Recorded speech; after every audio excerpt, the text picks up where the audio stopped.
submission for the class project for astrobiology spring 2023 semester. For this project, I've completed a recreation of the Mars 2020 mission, which sent the Perseverance rover, along with Ingenuity, to Mars. I've recreated it in Kerbal Space Program. I have had to take some liberties with the design for functionality within the game. The first of which you can see here, these wings. They were not on the real spacecraft because, in reality, this fairing wasn't a wing. But in the game, this fairing pulls the center of lift too far forward and it wants to flip over. So I have these wings to counteract that. That's just one of the few design changes that I've made just so that mine will work. We'll get to the rest later.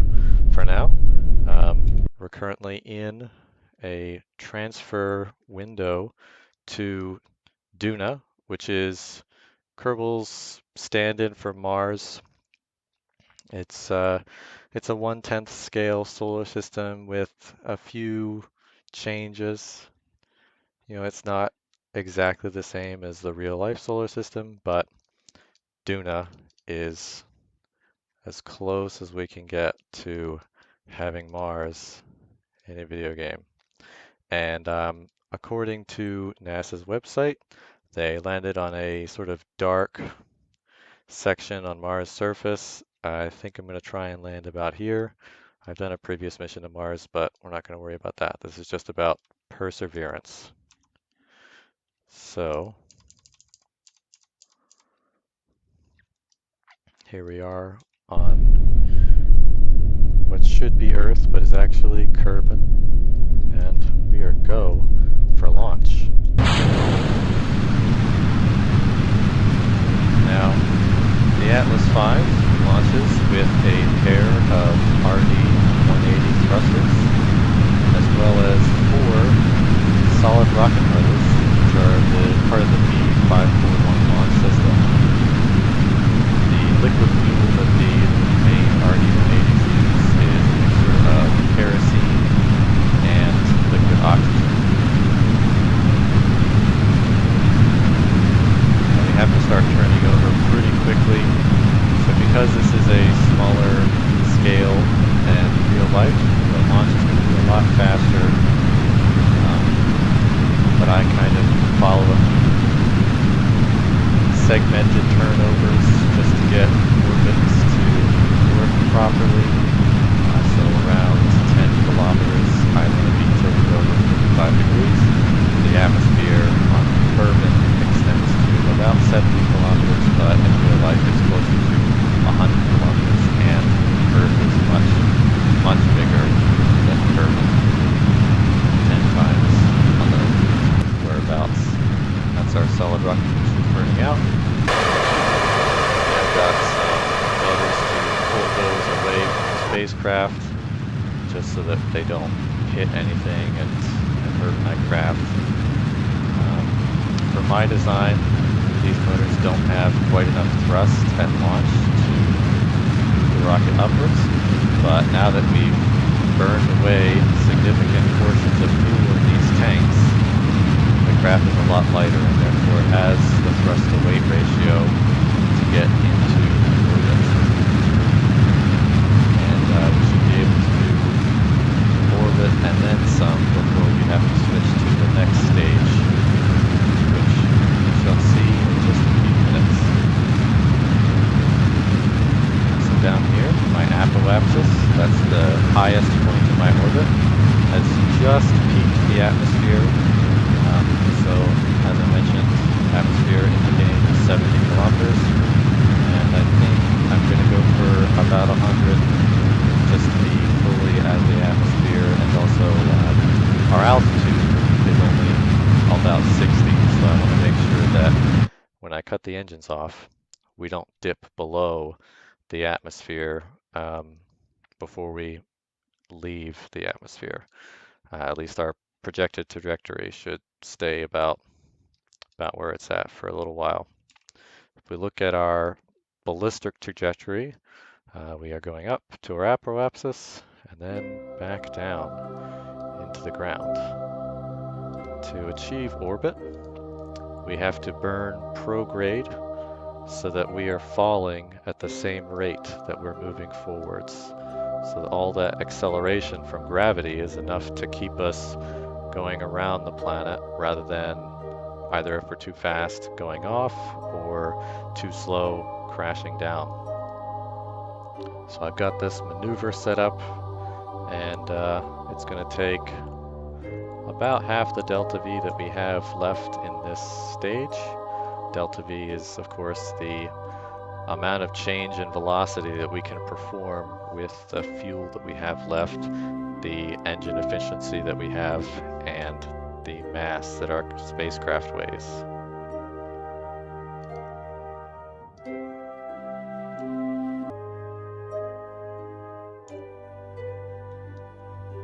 So to get us to turn over, I'm actually going to disable this engine and thrust a little bit so that we get some rotation.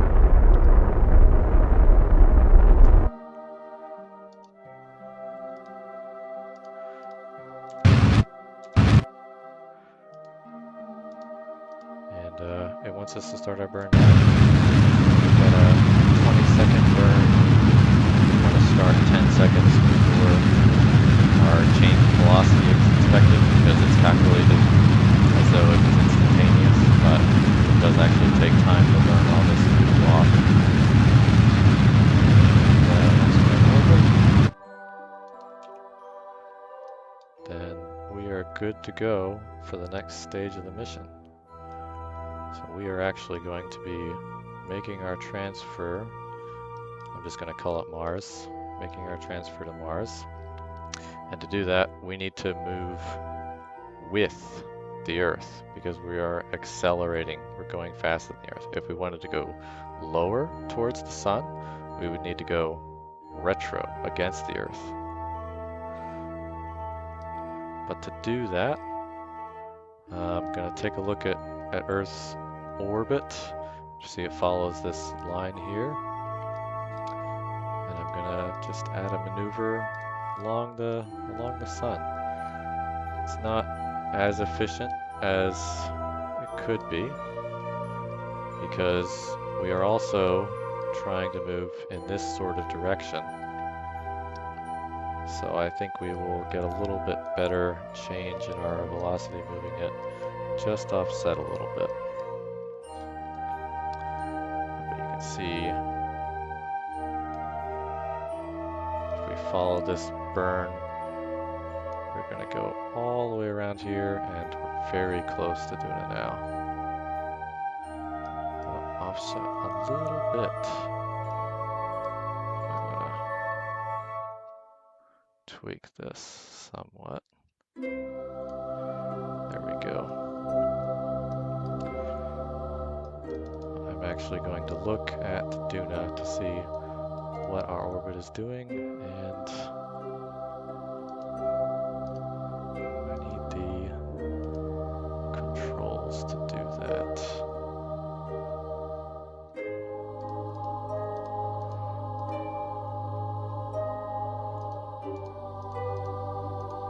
Oh, come on.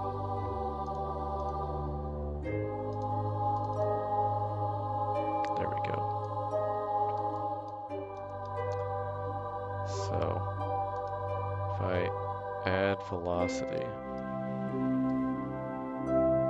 we also want to be going down a little bit, but we're going to have to make a minor plane change. Right now, I just want to get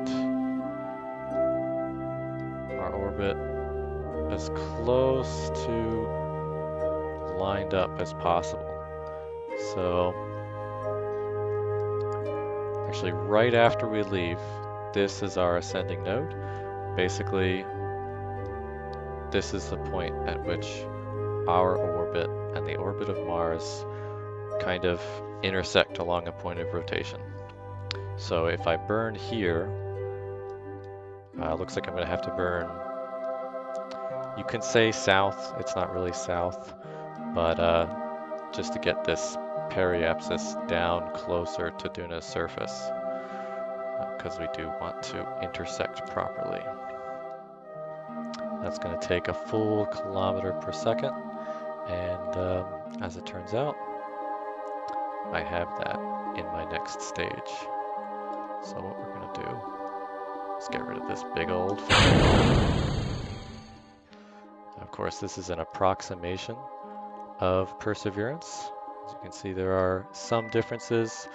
My fairing is a little bit taller because my copy of Perseverance doesn't fold like NASA's does. They have a whole unfolding mechanism for the legs. I didn't want to spend that much time on robotics, but a few hours of tweaking and get this looking a lot more realistic. In any case, we don't need that lower stage anymore because all it's really doing is adding mass. This is going to be our RL-10 atop the, well, at the bottom of the Centaur. It is a restartable rocket. It uses a mix of liquid hydrogen and oxygen. Using the transfer stage, this is just a series of electricity generating components, and it had some thrusters according to the website, so I went ahead and built a whole maneuvering suite into there just to make my life a little bit easier. But just using that to line up with our maneuver node, which is this point. Right now it looks like we're going to be burning towards the Earth, but actually once we get to our maneuver node, it's going to be out in space.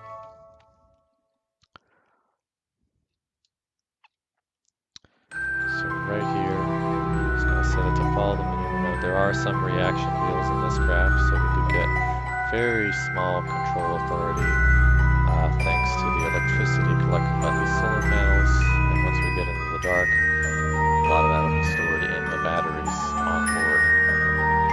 We've got another 30 seconds before our burn starts, and it's going to take just over a minute to complete. But by that point, we will be on our way to Mars. Just going to time up a little bit.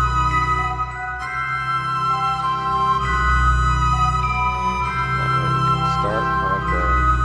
Sorry if it's a little bit dark. This will be handled by people in the control room.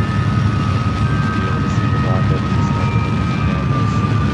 The spacecraft doesn't care about the dark because it's exclusively robotic. One thing you'll notice is I have the heat shield forward. That is actually how the design looks according to NASA's schematics. I guess we don't have to turn around. They can just point straight towards Mars during the winter. Decouple everything as it's supposed to be decoupled. About 2/3 of the way through our burn now. And our orbit, we have not even escaped Earth's gravity yet. It's only really the last few meters per second that our orbit starts going out into the solar system. And here we go. Very close.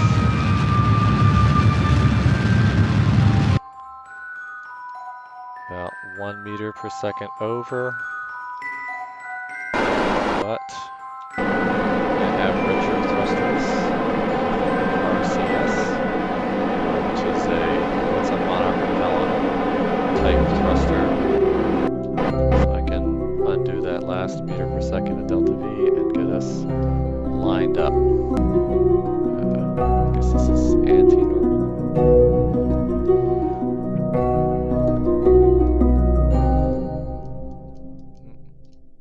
Too far.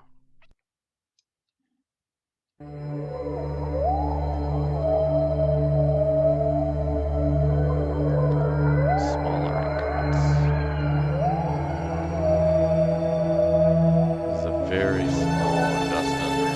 As you can see, we're only at like 32 meters per second. I'm going to get very close.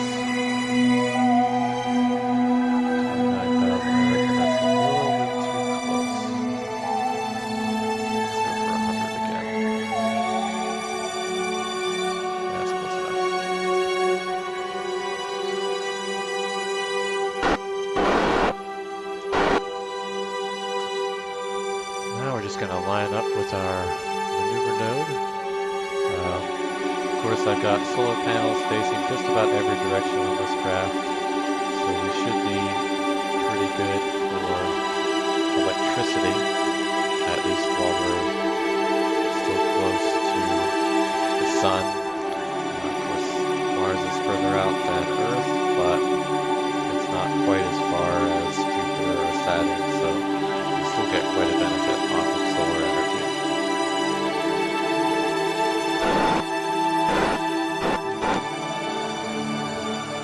So I am doing all of this live to control the spacecraft and try to sound like reasonably entertaining while explaining everything that I'm doing. I'm just gonna time warp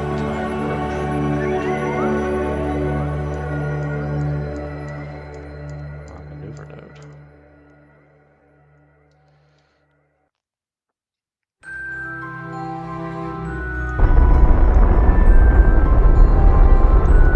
This rocket is throttled and restarted, which is very nice. So, there we are.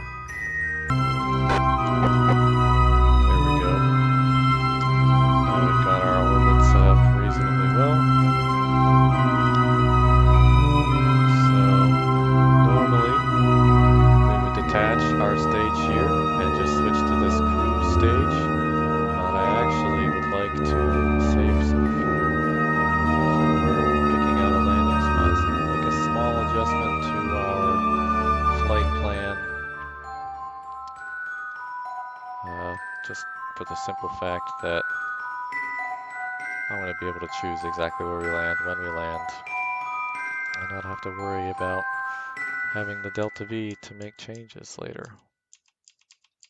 Especially since I've only used about half of our fuel due to the fact that the Kerbal Space Program is so much smaller than real life.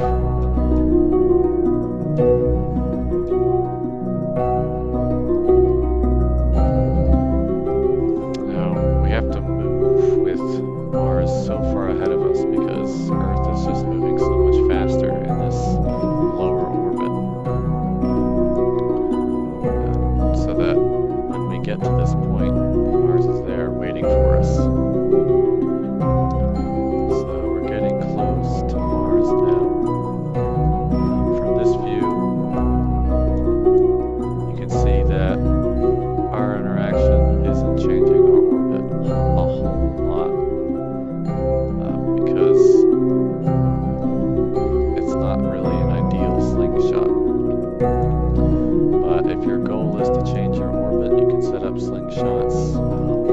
If you go behind the planet, you will gain its gravitational energy and be slingshotted faster. If you go in front of the planet, you'll be pulled retrograde along its orbit, and the orbit should be smaller afterwards, closer to the sun.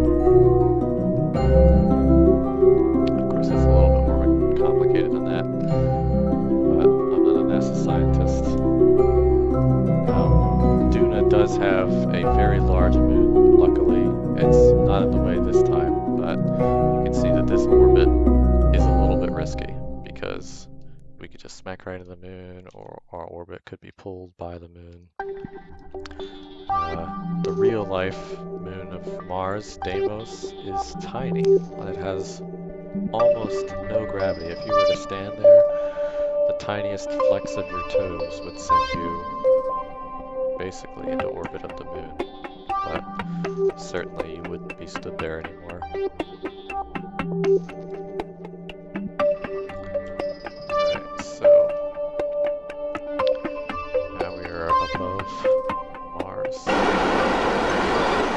Just gonna get ready for our retrograde burn.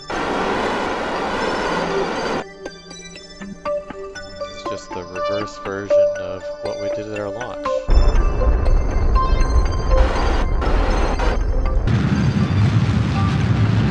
Taking advantage of the thrust gimbling on this engine as well.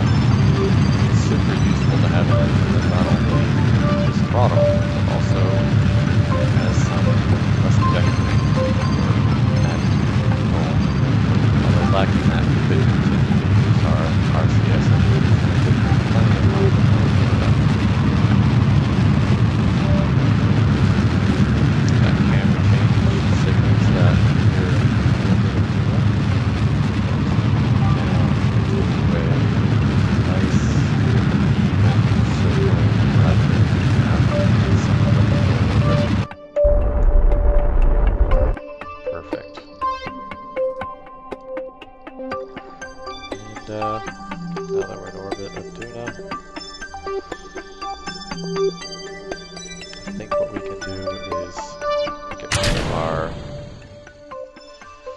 helpful transfer stage.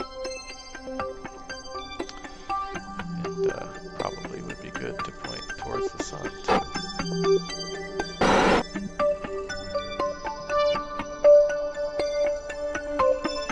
Just that our solar panels are getting power and charging up the batteries on this spacecraft.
Launched July 30th, 2020, and 6 months later, the rover landed on the surface of Mars on February 18th, 2021. It had 4 primary goals.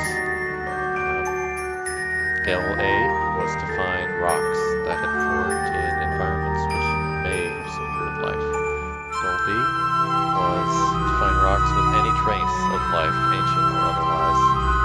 Goal C is core sample collection, so it would take a drill, collect a core sampling from rocks that it finds, and store those samples in sealed canisters. It would deposit those canisters into a cache that would then launch them on a rocket back to Earth. And 6 months later, we would have the freshest Mars samples that we've ever had our hands on. Final instrument that forms its main goals is Oxy. It's a machine that produces oxygen from atmospheric CO2, which of course is the primary element forming Mars's atmosphere.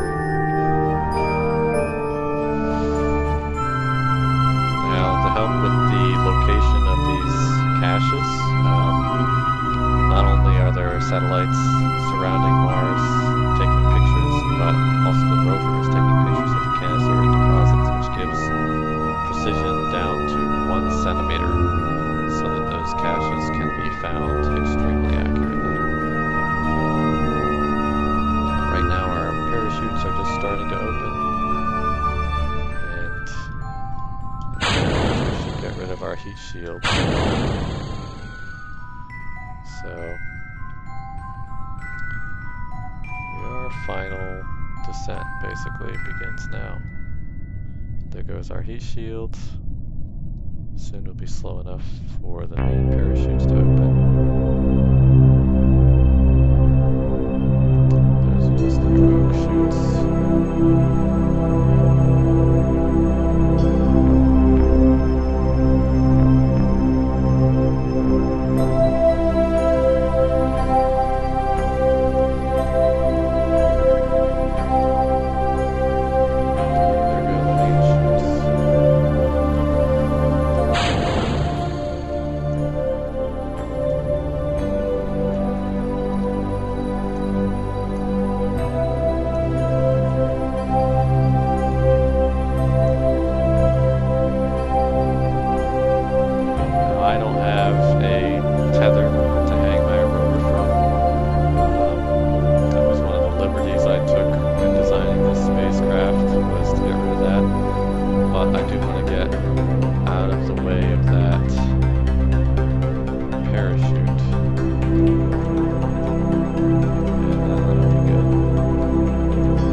up to a clearing. You can see there is something hanging on, but I don't want to release it on non-flat ground. So I'm just going to drive it up this hill, keeping in mind the electric charge that I have on board. And we can talk about some of the instruments that this rover has. So, its robotic arm has Sherlock and his companion Watson. Sherlock is a UV spectrometer, and Watson is a camera meant to assist that.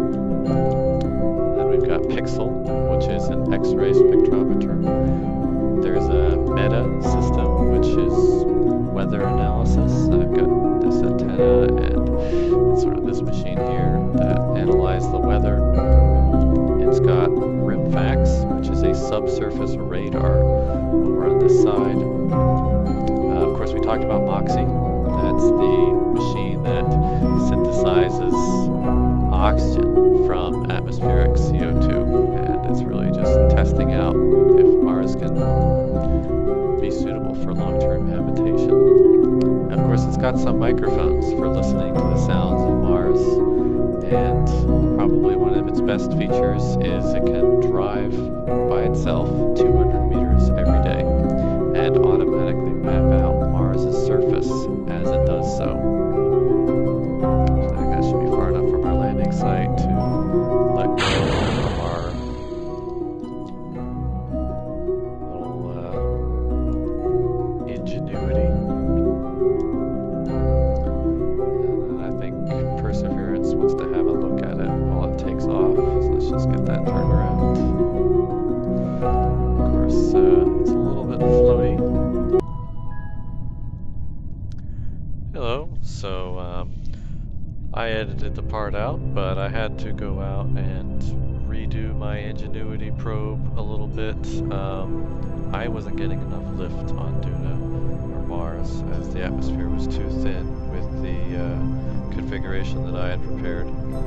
So I think NASA's is probably much smaller and lighter, and I hadn't considered the thinner atmosphere being that much of an issue, but it was dramatically so. So I've added extra propellers, and I've made them a little bit bigger than the one I brought with me. The mass isn't too different, so I don't suspect the delta V for the mission would change dramatically. Of course, in a video game we have the option of testing out these things without worrying too much about the mission failing as a result of our poor designs. So I've got this new probe. The batteries are full. I've tested it. It works. Of course, NASA's Ingenuity went on 3 flights just to prove that they could indeed launch a helicopter probe on Mars. And they did altitude testing. I believe they went up to 2 kilometers or so, just to show that the probe could go very high.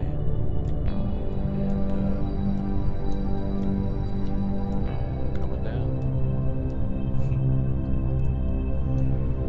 So I've got these propellers going up from 0 degrees to 30 degrees, because of course on airplanes and helicopters and craft like this, the control comes from the pitch of the wing and not necessarily the speed of rotation. So the speed remains constant, and all we do is change the wing's pitch. Batteries are about to run out, so we're going to try and land before that happens. It's going to be a little bit fast, but I've got some very robust landing legs just for that, and we're empty.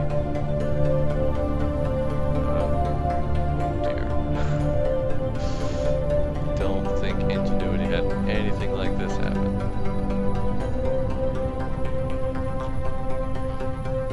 And we have landed upside down, obscuring our solar panels. Fortunately, we do still have a Perseverance rover that can come over and push us over and get back into the air, but for now, I'm going to consider that a success. I think NASA would probably be pretty chuffed about getting altitude at all, even if they ran out of power crash into the surface like this. But in any case, back to the rover footage. Perseverance rover in any case.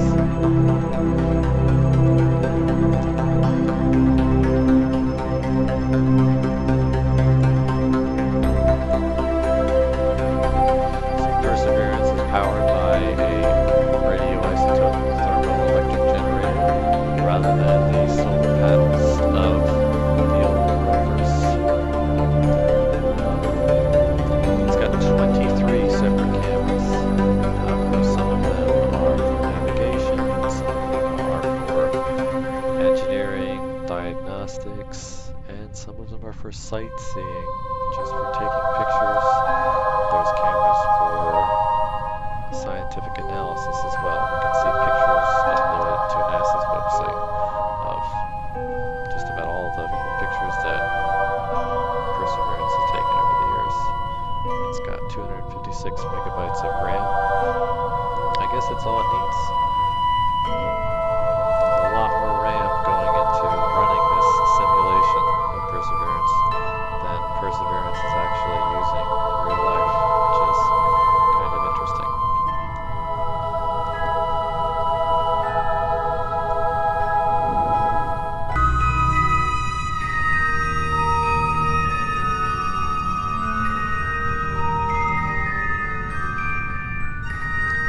Alright, so here we are coming up to some what look to be blueberries. As we talked about in the lecture, these are the rocks that form typically in water on Earth, hematite. Although these are a little bit bigger than what I've seen, they are nonetheless blueberries. So what we're going to do is get this arm out, and it's going to scan it. Normally it would, it's maybe a little too far away.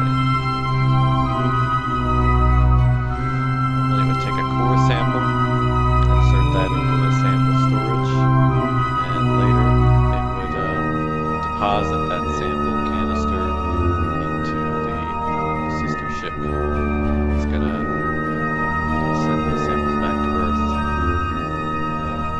Kerbals don't quite understand what the blueberries are, but are very important in indicating whether there was life on Mars in the past. Of course, this is kind of a hilly area, so I wouldn't expect there to be water here unless it was a very deep ocean. But nonetheless, it's one of our rover's primary objectives complete, aka rock formed in a possibly life providing environment, and a core sample collection. We got this thing running, which is going to be converting CO2 to oxygen, and this rover has the next several years to find a rock with traces of life, if it can. In the meantime, we'll be sending that rocket to collect the core samples and bring them back